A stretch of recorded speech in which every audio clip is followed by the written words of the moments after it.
안녕하세요. 오늘 저희가 파고들 자료는 AI 시대 지적 재산권의 개념적 붕괴라는 책의 일부인데요. 와, 제목부터가 정말 심상치 않죠. 네, 아주 도발적인 제목입니다. 인공지능이 뚝딱 만들어낸 그림이나 소설, 음악 같은 거요.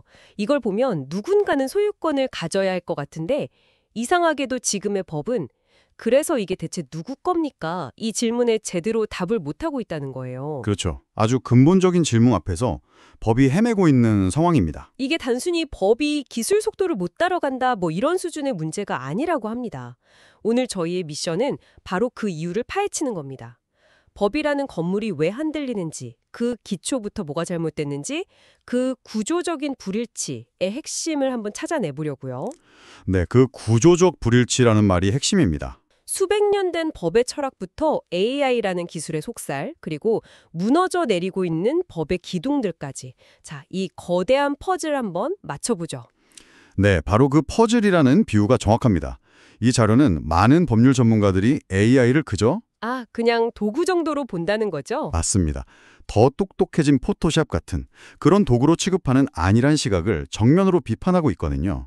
문제의 진짜 원인은 기술 그 자체의 작동 방식에 숨어 있다고 말이죠. 기술을 제대로 이해하지 못해서 생기는 문제군요. 네, 법이 기술을 오해했을 때 법정에서 얼마나 큰 혼란이 벌어지는지 이미 진행 중인 여러 소송들을 보면 정말 생생하게 드러납니다. 알겠습니다. 그럼 그 오래된 규칙, 즉 기존의 지적 재산권 철학부터 한번 살펴보죠. 이 규칙들이 왜 AI라는 새로운 선수 앞에서는 전혀 힘을 못 쓰는 걸까요? 자료를 보니 가장 먼저 존 로크의 노동 이론이 나오네요. 아, 네. 내 땀과 노력이 들어갔으니 내 것이다. 그렇죠. 아주 상식적인 개념인데 이게 왜 문제가 되죠? 우리가 흔히 LLM이라고 부르는 거대 언어 모델을 생각해보면 답이 바로 나옵니다. LLM은 땀 흘려서 노동하는 게 아니고요. 엄청나게 빠른 속도로 데이터를 계산할 뿐이거든요. 노동이 아니라 계산이다. 네. 인간처럼 어떤 고뇌나 노력의 과정이 없으니까 노동 이론을 적용할 첫 단추부터 끼울 수가 없는 거죠. 아하, 노동의 주체가 인간이 아니라는 거군요. 알겠습니다. 그럼 노동이 아니면 인격은 어떤가요? 헤겔의 인격 이론에 따르면 창작물은 작가의 사상과 감정, 즉 인격의 표현이라고 하잖아요. AI 그림에도 뭔가 독특한 느낌이 있으니 이걸 인격의 표현이라고 볼 수는 없을까요? 바로 그 지점이 흥미로우면서도 이 이론의 한계입니다. AI의 결과물은 겉보기엔 그럴듯해 보이지만 그 안에는 어떤 의도나 정체성, 그러니까 인격이 담겨 있지 않아요. 텅 비어 있다. 그렇죠. 그냥 수많은 데이터의 통계적 패턴을 재조합한 결과물일 뿐이죠. 창작물은 있는데 그 안에 깃들 영혼이나 인격이 통 비어있는 상태인 겁니다. 그렇군요.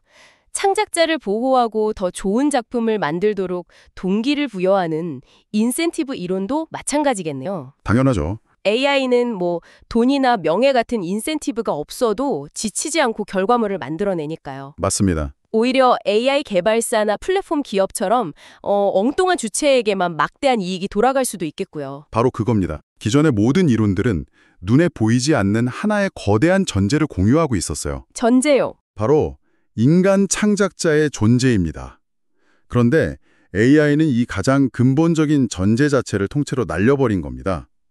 그래서 자료는 이걸 세 가지 인식론적 위기라고 표현하는데요. 세 가지 위기? 첫째, 말씀하신 대로 창작자가 사라졌다는 것. 둘째, AI는 똑같은 명령에도 매번 다른 결과물을 내놓기 때문에 하나의 고정된 작품이란 개념이 희미해진다는 것. 매번 다르니까요. 그리고 마지막으로 결과물이 수십억 개 데이터 중 무엇 때문에 이렇게 나왔는지 인과관계를 도저히 추적할 수 없다는 겁니다. 와, 듣고 보니 정말 심각하네요. 결국 작가는 누구야? 그래서 작품이 정확히 뭔데? 뭘 베꼈다는 거야? 같은 가장 기본적인 질문에 기존 이론들이 그냥 아무 말도 못하게 된 거군요. 네, 말 그대로 속수무책인 상황에 빠진 거죠. 알겠습니다. 그러니까 기존 철학들은 인간이라는 운영체제 OS 위에서 돌아가도록 설계됐는데 AI라는 완전히 새로운 OS가 등장하니까 사방에서 블루 스크린이 뜨는 거군요. 비유가 아주 정확한데요. 그럼 이 AI라는 OS가 대체 어떻게 돌아가는지 그 속을 들여다봐야 문제의 실마리를 잡을 수 있겠네요. 자료로 보면 많은 소송들이 AI가 데이터를 저장했다가 복제한다는 오해에서 출발한다고 하는데 이게 사실이 아니라고요? 전혀 아닙니다. 그리고 이 오해가 바로 법과 기술 사이의 가장 깊은 골짜기죠. LLM은요, 우리가 생각하는 것처럼 책이나 그림을 스캔해서 하드디스크에 차곡차곡 저장하는 방식이 아니에요. 아, 그런 게 아니에요. 네, 모든 데이터를 고차원 잠재 공간이라는 우리가 상상하기 힘든 기하학적 구조로 바꿔서 이해합니다. 3D 성운 같은 거라고요? 오, 사랑이라는 별 옆에는 기쁨이나 슬픔 같은 별들이 가깝고 사과라는 별 옆에는 과일이나 빨갛다 같은 별들이 뭉쳐 있는 거죠. 아주 훌륭한 비유입니다. 정확해요. 그리고 AI는 그 성운 안에서 특정 책을 꺼내오는 게 아니라 낭만적인 시를 써줘라는 명령을 받으면 사랑, 밤, 별빛 같은 별들 사이를 잇는 새로운 경로, 그러니까 새로운 별자리를 그리는 것과 같습니다. 아, 새로운 경로를 그린다. 네, 매번 다른 경로를 그리니까 결과물도 매번 달라지고요. 이게 바로 게티 이미지 대 스테빌리티 AI 소송에서 법원이 잠재 공간의 데이터를 인코딩하는 게 복제냐 이 질문 앞에서 그토록 혼란스러워했던 이유입니다. 법전에는 그런 개념이 없으니까요. 네, 성원 속 경로 그리기 같은 개념이 없으니까요. 와, 이건 생각도 못했네요. 그럼 AI는 정답을 찾는 게 아니라 매번 다른 길을 따라가면서 새로운 답을 만들어내는 거군요. 맞습니다. 복제랑은 정말 차원이 다른 이야기네요. 네, 차원이 다른 이야기죠. 여기에 확률적 토큰 샘플링이라는 개념을 더하면 더 명확해집니다. 확률적 토큰 샘플링이요? AI는 문장을 한 번에 완성하는 게 아니라요. 바로 앞 단어를 보고 그 다음에 올 가장 확률 높은 단어를 하나씩 또 하나씩 선택해서 문장을 이어붙여요. 아, 단어 하나씩요? 네, 주사위를 던지는 것과 비슷해서 아주 미세한 확률 차이 때문에 똑같은 프롬프트를 넣어도 결과가 계속 달라지는 겁니다. 저작권법에서 아주 중요한 고정성 원칙, 즉 저작물이 어딘가에 안정된 형태로 기록되어 있어야 한다는 원칙이 여기서 힘을 잃게 되죠. 그렇다면 대체 AI 창작물의 진짜 주인 혹은 저자는 누구라고 봐야 하는 건가요? 프롬프트를 입력한 사용자인가요? 아니면 AI 모델 그 자체인가요? 기술적으로만 본다면요. AI의 뇌세포 역할을 하는 수십억, 수백억 개의 매개 변수 덩어리가 가장 저자에 가깝다고 할 수 있습니다. 매개 변수요? 네, 이 매개 변수들은 단어나 그림이 아니라 어떤 입력이 들어왔을 때 어떤 결과물을 내놓을지 결정하는 뭐랄까 규칙들의 집합이거든요. 최근 중국에서 AI 모델의 매개 변수 자체를 재산으로 인정해야 하는지에 대한 소송이 벌어지고 있는데 이게 바로 법이 이 기술적 실체를 마주하기 시작했다는 증거입니다. 아, 결과물이 아니라 결과물을 만들어내는 그 규칙에 주목해야 한다는 말씀이시군요. 맞습니다. 더 나아가면 비선형적 귀인이라는 더 어려운 문제도 나옵니다. 비선형적 귀인? 네, AI가 만든 그림의 특정 선 하나가 있지 않습니까? 네네. 그 선 하나가 학습 데이터에 있던 수백만 장의 고양이 사진 중 정확히 어떤 사진 때문에 생긴 건지 꼭 집어서 말하는 게 구조적으로 불가능하다는 뜻이에요. 아, 추적이 안 된다는 거군요. 그렇죠. 모든 데이터가 너무 복잡하게 뒤섞여서 나타난 결과니까요.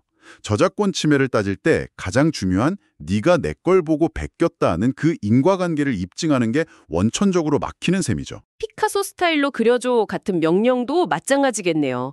피카소 작품을 복사하는 게 아니라 수많은 데이터 속에서 피카소 스타일이라고 인식되는 어떤 문화적, 통계적 패턴을 재조합하는 거니까요. 바로 그겁니다. 아, 앤더슨 대 스테빌리티 AI 소송에서 법원이 왜 그렇게 스타일 자체는 보호하기 어렵다고 했는지 이제야 이해가 갑니다. 바로 그 지점입니다. 기술의 작동 방식을 이해하고 나니 법의 딜레마가 훨씬 선명하게 보이죠? 네, 정말 그렇습니다. 정리를 좀 해보면 AI의 결과물은 우리가 알던 저작물이나 복제물이 아니라 통계적 샘플, 확률적 경로, 기하학적 구조 속의 여정 같은 완전히 새로운 개념이라는 거네요. 맞습니다. 이건 뭐 법의 언어랑 기술의 언어가 서로 다른 행성에서 온 말처럼 들립니다. 맞습니다. 그리고 이 기술적 현실을 바탕으로 보면 자료에서 말하는 전통적 지적재산권의 6기둥이 왜 그리고 어떻게 무너지고 있는지 아주 명확하게 보입니다. 6기둥이요? 드디어 이 건물이 왜 무너지는지에 대한 핵심 분석으로 들어가는군요. 첫 번째 기둥은 뭔가요? 첫 번째 기둥은 인간 저자성입니다. 법은 저자가 당연히 인간일 거라고 전제하지만 AI는 인간이 아니죠. 그쵸. 이건 이미 여러 판결에서 확인됐습니다. 원숭이가 찍은 셀카의 저작권을 인정하지 않은 나루토 원숭이 셀카 사건이나 아, 그 유명한 사건이요. 네, 그리고 AI가 그린 웹툰 이미지의 저작권을 부정한 새벽의 자랴 사건 모두 인간의 창작성이 없으면 저자가 아니라고 못 박았어요. 그렇죠. 그건 너무 당연해 보이네요. 인간이 아니니 저작권이 없다. 두 번째 기둥은요? 두 번째는 의도성입니다. 저작물은 그냥 우연히 만들어진 게 아니라 뭔가를 표현하려는 창의적인 선택과 의도의 결과물이어야 한다는 거죠. 하지만 AI에게는 의도가 없다. 네, 이런 느낌을 전달해야지 하는 그런 의도가 없습니다. 잠깐만요. 인간 저자도 없고 의도도 없고 그리고 아까 말씀하신 고정성도 무너졌다고 했죠. 네, 맞습니다. 저작물이 안정된 형태로 존재하지 않는다고요? 벌써 세 개의 기둥이 흔들리는데요. 네, 그렇습니다. 그리고 네 번째 기둥인 독창성마저 위태롭습니다. 독창성까지요? 법에서 말하는 독창성은 완전히 새로운 것이라기보다는 남의 것을 베끼지 않고 최소한의 개성을 담은 것을 의미하는데요. AI는 학습 데이터에 없는 것을 창조하는 게 아니라 기존 데이터를 통계적으로 재조합하는 방식이라 이게 창의적인 표현인지 아니면 그냥 교묘한 데이터의 재구성인지 구분하기가 너무 어렵습니다. 뉴욕타임스 대 오픈 AI 소송의 핵심 쟁점이 바로 이거죠. 와, 네 개 기둥이 무너졌다는 건데 그럼 법적으로 가장 중요한 누가 베꼈는가를 따지는 문제나 그래서 이게 결국 누구 것인가 하는 소유권 문제는 어떻게 되는 거죠? 그것들도 무사하지 못할 것 같은데요. 예리한 지적이십니다. 그게 바로 무너져 내리는 다섯 번째와 여섯 번째 기둥입니다. 다섯 번째 기둥, 인과적 추적성. 아까 말했듯이 AI의 비선형적 작동 방식 때문에 결과물이 원본 데이터 중 무엇을 베꼈는지 인과관계를 증명하는 게 거의 불가능합니다. 그리고 마지막 여섯 번째 기둥, 단일 소유권. 단일 소유권. 법은 보통 하나의 저작물에 한 명 혹은 소수의 권리자를 상정하잖아요. 그런데 AI 결과물은 프롬프트를 쓴 사람, 데이터 제공자, AI 모델 개발자 등 수많은 주체의 기여가 뒤섞인 집단적 결과물이라서요. 이 권리를 누구 한 명에게 온전히 주기가 너무나도 애매해집니다. 세상에 6기둥이 전부 다 무너지거나 심각하게 흔들리는 거였군요. 이건 건물을 보수하는 수준이 아니라 그냥 재건축을 해야 하는 상황처럼 들립니다. 그렇죠. 자료가 강조하는 구조적 불일치라는 말이 이제야 피부로 와닿네요. 인간의 행동과 의도를 기준으로 만든 법의 세계와 확률과 기하학으로 움직이는 기술의 세계가 완전히 충돌하고 있는 거군요. 정확합니다. 오늘 살펴본 자료의 핵심 메시지가 바로 그것입니다. AI가 가져온 위기는 법조항 몇 개를 고쳐서 해결될 문제가 아니라 저작물과 저자라는 인간 중심의 낡은 개념 자체를 버려야 할지도 모르는 말 그대로 개념의 붕괴라는 거죠. 개념의 붕괴. 그래서 AI의 기술적 현실, 즉 잠재 공간, 확률, 매개 변수 같은 개념 위에서 완전히 새로운 법적 패러다임을 짜야 한다는 겁니다.